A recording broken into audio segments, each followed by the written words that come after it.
Hi guys and welcome back po sa Tarot Page Philippines. So this video, gawin po natin ang weekly horoscope para po sa may mga Sun, Moon, and Rising na Aquarius for February 17 to 23. So kung bago kayo sa channel, please click the subscribe button, bell notification, and give this video a like. Kung hindi nyo po alam kung ano yung Sun, Moon, at Rising sign nyo po, importante kasi to, sa dulo po ng video natin, meron po tayong link para dito. At tandaan natin yung mga readings para for guidance purposes, so use your free will wisely. Ngayon kung meron na po tayo extended readings kung saan mas malalim na po at mas tinuloy pa natin yung mga readings para magkaroon kayo ng access po dito para add sa mga additional perks. I-click nyo lang po yung join button sa baba. And for private readings and spell works, message me in my Facebook page. Link is in the description. And for donations, you can use the heart, yung thanks button sa baba. Aquarius, how are you? So we have here is the Six of Wands and message in a bottle. May nagsabi, if you're not given an opportunity, create an opportunity. Pag hindi ka binigyan ng pagkakataon, ikaw gumawa ng pagkakataon para sa sarili mo. So this, actually, the card ito kasi deep inside eh. Ang dami sa inyo naghahanap ng, gusto nyo ng para magkaroon kayo ng break, magkaroon kayo ng, pangat ng term na sa isip ko, magkaroon kayo ng puwang, magkaroon kayo ng pwesto, magkaroon kayo ng lugar sa mundo. Parang sabi natin, parang naghahanap kayo ng purpose na rin sa life nyo. Parang, ang dami sa inyo, andun na sa point na kailangan nyo ng turning point, kailangan nyo ng change, kailangan nyo ng bago. Kumbaga sa nagtatrabaho, kailangan mo na ng vacation leave. And you don't need, sabi ng cards, deep inside, naghihintay ka na merong ma-represent opportunity sa'yo, naghihintay ka na magkaroon ka ng chance. Bakit kailangan mo hintayin kung ikaw mismo ang pwedeng gumawa na magkaroon ka ng opportunity? Pero paano yun? Unang tanong dyan, anong meron ka? What's in your front? What skills? What talents? What knowledge? Anong meron ka? What connections do you have? Yun yung mga dapat tinatanong. Ano yung meron ako? Huwag ka masyadong tumingin na, ay wala kasi ako nito, walang ganyan. Okay, sige. Fact, wala ka nun. But it's also a fact that you had something with you. It's making the most of what you have right now. So, yun yung pinapadating sa'yo ng cards mo ngayon. Mag-focus ka, ano yung meron ka? Yun ang gamitin mo. Pero what's crossing you para hindi mo magawa yun? We have here is the Nine of Swords, tsaka time to go. Yun. So, two things yung nakikita ko dito na pipigil sa'yo. Una is overthink. Yung totoo, Aquarius. Alam naman natin, katulad ni Virgo tsaka ni Sagittarius, mga critical-minded kayo. Andoon na talagang nag-iisip kayo. Pero nag-overboard ka na kasi din for the overthink. Actually, extreme eh. For the overthink, tapos andoon din na nantsalan. Ano ba talaga? Ang hirap ng pwesto mo. Gumita ka lang. And also with the time to go, ang dami mo kasing may mga bagay na iba sa inyo tinatakasan. Possible responsibilities. Sorry pero ang sinasabi din ng card, i-resound ko lang, harapin mo. Kung ano man yung mga binato sa'yo, ano man yung mga pinukol, huwag mo takasan, harapin mo, banggain mo. Kung mali yung mga sinasabi about you, prove them wrong. Kung namidagdag bawas, i-correct mo.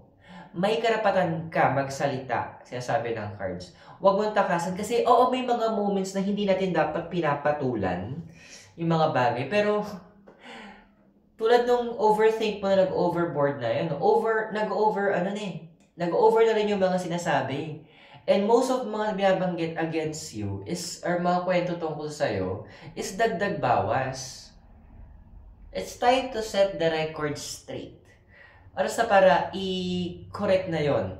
Oras na para harapin yon. Yes, magiging brutal siya kapag hinarap. Pero may resibo ka naman eh. May mga proof ka. Yun yung gamitin mo. Kasi Ano yan sabi? May isang movie yan eh.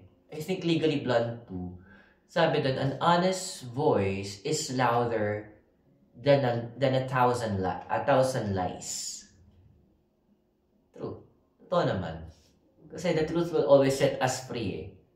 So, why don't you set yourself free by saying the truth? Diba? Now, yung desire card mo, we have here is the Seven of Cups and exchanging gifts. Okay. Hindi mo pwede talaga, well, ito yung isa sa mga ina-expect mo na medyo hindi natin mabibigay, sabi ni Universe. Kasi, hindi natin ma-expect that everybody will be sensitive enough para mag-gets yung gusto mong sabihin or maintindihan yung mga gestures mo o andoon na yung silence mo is something na pala may nanghihingi ka ng help. Hindi lahat ng tao kasi may capacity para maging ganun ka-sensitive. Unless siguro may placement ng Pisces to. O meron siyang placement sa 12th house niya. Siguro pwede maging sensitive din itong taong to. Pero hindi naman lahat may ganun eh. Well, I'm just seeing here din kasi, there's a lot of options available for you na gusto mo sanang i-take advantage or gusto mo sanang magkaroon ka ng access.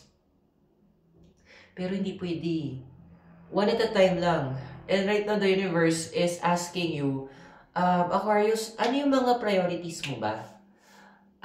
Priority mo ba yung ngayon lang? O andun na priority mo din yung the next 50 years, the next 40 years? You need to also distinguish ano yung mga priorities mo. Andoon na yung inner self mo is nanghihingi siya ng protocol mula sa'yo. Ano ba uunahin natin? Ano ba mas importante? Mas importante ba yung nom-nom sa Sabado?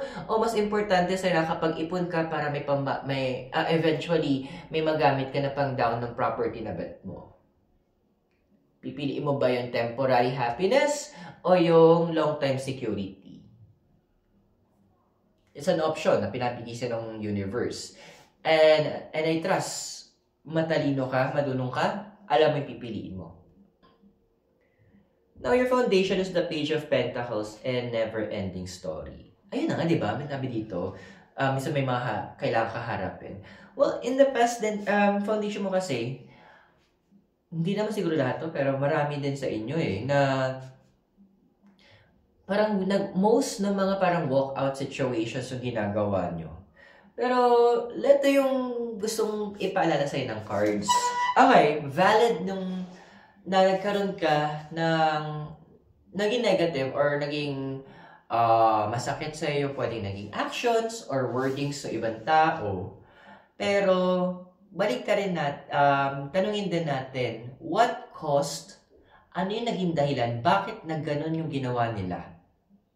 May nagawa, kasi lumalabas dito, it's, action and reaction yung mga nangyari. Meron ka mga naging actions before, sabi natin, hindi mo siguro napansin, or dahil natural sa'yo, hindi mo naisip na it could be offensive, or it could have caused issues sa tao. Pero, hindi mo napansin, and then hinayaan nyo lang pareho. Then eventually, naipon na lang siya. And the person reacted, and then you felt betrayed, so umalis ka na lang. The universe needs you to also fix those things. Hindi natin kasi kapag ang mga connections inayos naman, or kumbaga, we settled it, hindi naman requirement na kailangan bumalik sa dati. We can ask for forgiveness, we can give for magbigay tayo ng kapatawaran, pero hindi naman requirement na bumalik sa dating connection, or dati na, okay kami ulit, ganyan-ganyan. It doesn't work that way, my dear. Hindi requirement yon. Ang kailangan lang is andoon na masettle itong foundation mo. Because in the past, your most prominent past is the Hangman and Time for a Nap. Yun na nga. Kailangan mo itong imbalance to kasi nag-extreme ends ka eh. Andoon na, it's either, yun nga, sobrang active, and then, minsan naman, sobrang wala lang. So, in the past, parang, come what may, yung nagiging dating mo. Parang okay lang, sige, pwede na yan, or, ganyan nangyari, so, flowin na lang tayo. Well, right now, na yung pinapalala kasi sa hangban, may mga individuals before, na they tried to influence you in a positive way, paano maging more stable. Well, given naman kasi nature na talaga na Aquarius na medyo, andoon na, you want this, and then eto, medyo talagang free-spirited kayo. Siguro kasi air elemental din kayo. Pero andito yung point na the universe or the past na pinapata ng universe dito is kailangan mo ding i-review ano ba yung mga naging influence. Regardless kung sino nagsabi, sabi natin kung hindi kayo okay ngayon, balik kami mga sinabi kasi during the time that those words were given to you, it was out of love. It was out of concern, and it was out of care. So, dead ma tayo kung ngayon hindi kayo okay. Importante, kunin mo yung wisdom na naipasa sa'yo dati. Because that will greatly help you in fixing a lot of things in your present, in your past, and building a beautiful future. Ngayon, yung future na ikaw we have here is the Page of Swords and Building Blocks. Sabi nga, hindi ka pwedeng magtayo ng pataas isang gusali kung yung unang palapag pa lang ay punong-puno ng anay. Hindi mo pwedeng patungan isang pundasyon kung ito kulang na lang, isang ana na lang hindi pumipirma. In the coming days or even weeks, you see universe, nadaling ka doon sa mga situations na kung saan you will have that reconnection with some people. Mababanggit yung mga pangalan, magkakaroon ulit ng time and option para magkaroon kayo ng crossing of path. I-take advantage mo to Aquarius. I-take advantage mo na magkaroon kayo ng kalinawan. Again, ang target dito is magkapatawaran. Hanggang dun lang. Kung may babalik yung dating connection, then it will be a bonus. Pero kung hindi, again, hindi siya requirement. Hindi kailangan ipilit. What the universe needs na magkaroon ka is that masettle yung past so that you could have a protected inner peace in the present. Para magamit mo yon to build a beautiful future. So guys, kung nakaka-resonate po kayo sa reading natin, we have our extended reading para magkaroon kayo ng access and also for additional perks, i-click nyo lang po yung join button sa baba. Okay? So tuloy natin. So your physical environment, we have here the Four of Swords and Blessed. Well, ano naman kasi na, ano ba ipuput into medyo maganda-ganda? Na in a positive aspect. Fatherly love is very important. Fatherly guidance is important. Kasi motherly, dati hindi ko masasabing hindi importante sa motherly. Importante rin yun. The motherly it talks about emotions kasi. It talks about our heart, our well-being. Pero kasi yung fatherly love, it talks about discipline. So, andoon na around you right now, the universe is providing and will still provide mga fatherly love. Ngayon, hindi kailangan na dapat galing to talaga sa biological na tatay. It could be someone na meron siyang heart of a father. Pwedeng kuya, tito, mentor, boss mo, supervisor, a friend, yung kuya-kuyahan mo. Absorb mo siya. Huwag mong isipin na, himasok naman to sa buhay ko or nakikialam sa desisyon ko. No. Those people are blessings from the universe. Those people na tinutulungan ka ma-discipline, it is a gift from the universe. Kasi andoon na para ma-trim, para ma-make sure, ma-train up ka doon sa kailangan ng universe mapunta mo. Kasi madami sa inyo medyo naliliwaliw ng very light because of medyo may mga bombard things from the past na medyo nagsa-surface ulit. So, the discipline ng fatherly love na binibigay sa ng universe through those people, take it as a blessing. Pakinggan mo. Pakinggan mo, i-absorb mo ano yung goodness na dala ng mga sinasabi nila. Discipline, yes, para siyang sa mga hindi kumakain, mahilig kumain ng gulay, para siyang ampalaya. Mapait siya pag kinain, pero alam mo, pag na-absorb ng katawan mo, maganda ang benefits nito. Now, emotional environment, meron tayong the moon, tsaka why. Alam mo yung movie na Moulin Rouge, yung kay Ewan McGregor tsaka Nicole Kidman. Merong kanta doon, yung Come What May. Basta yun yung title ng song, Come What May.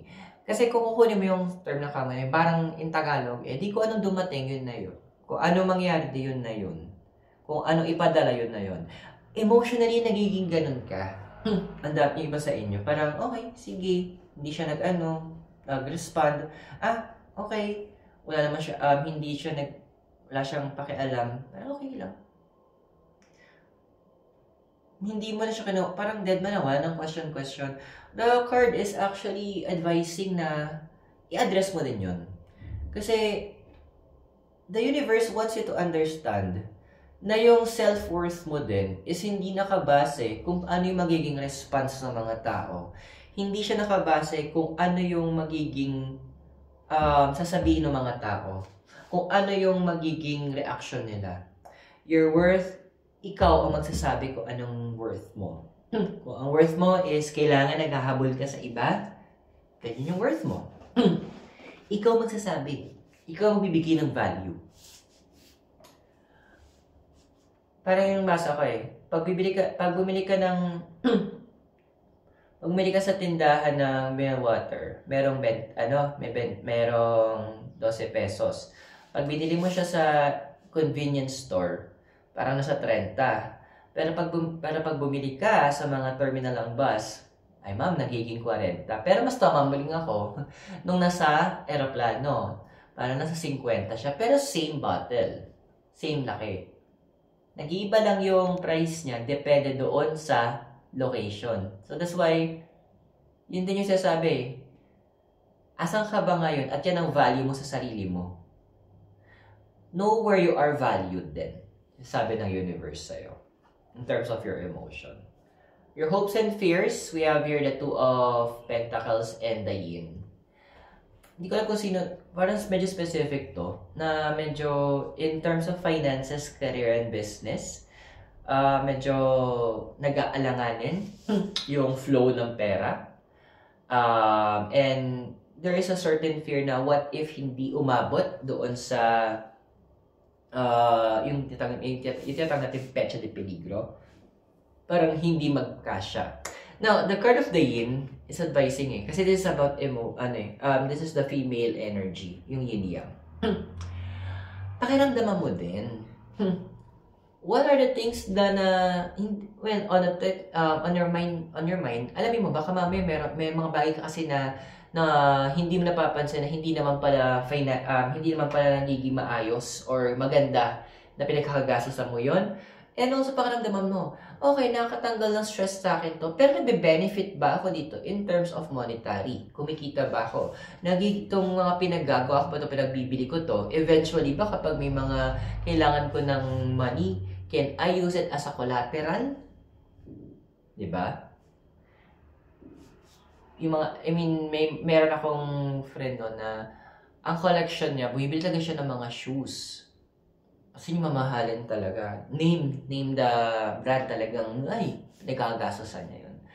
Now, there came a time na parang kailangan nila ng pera because of medical reasons. Yung mga sapatos na yun, sobrang inalagaan naman niya. Hindi niya ginagamit. Tagang mint condition. Naibenta niya ng more than twice the price after years. Kasi naging investment niya. Compared siguro kung pinagagamit niya yun, so nag-wear and tear, mabebenta niya pero lower the price. So, same thing with you. Yung mga ina-acquire mo ba, is it something that you can use as an investment in the future or magiging liability lang siya eventually? Your possible future is the Queen of Pentacles and Fates. Well, in terms of your finances, talagang medyo dun ka itatouch ng universe, dun magpo-focus ang universe sa'yo. Kasi andoon na your finances is being driven by your emotions. And your emotions is being influenced by your past. Ayan na, babalik naman tayo doon. So, andito na sinasabi ng Queen of Pentacles, you need to go back. Kailangan i-map out mo, ano ba yung mga bagay sa nakaraan mo na, ayun, actually, babalik to eh. Mga bagay sa nakaraan na alam mo, kailangan mong maayos. Yung mga bagay sa nakaraan mo na kailangan mong bigyang pansin. Mga bagay, mga tao at gawain sa nakaraan mo na hanggang ngayon, humahatak pa rin sa'yo. Kasi, walking out sometimes helps. Ako, nag-help siya kapag andoon na, kapag intense yung emotion, para lang umiwas na may masabi ako na ayun, na pagsisisihan ko. I walk out. But I see to it na kahit pa paano maayos it afterwards. Kasi yung sa case mo, madalas nangyari, naging walk out lang. And then yun na yun. So the universe will bring you back and very soon na siya. Magko-crosspath kayo with a lot of people. So I hope nakatulong yung reading sa'yo at tandaan the readings are for guidance purposes, use your free will wisely. Kung bago kayo here, please click the subscribe button, bell notification, and like this video. So we have the cards na para sa extended reading. Nakikita ko na dito kung kailan to mangyayari. Itong mga bagay, yung pagbalik ng mga taong to. To have access to our extended readings at sa mga iba pang perks, i-click nyo lang po yung join button sa baba. And for private readings and spellworks, message ako sa Facebook page natin. The link is in the description. At doon po sa mga gusto pa magbigay ng donation, you can click po yung thanks button sa baba. Aquarius, maraming salamat sa'yo. God bless, Namaste, Hare Krishna, and blessed be, and hope to see you soon.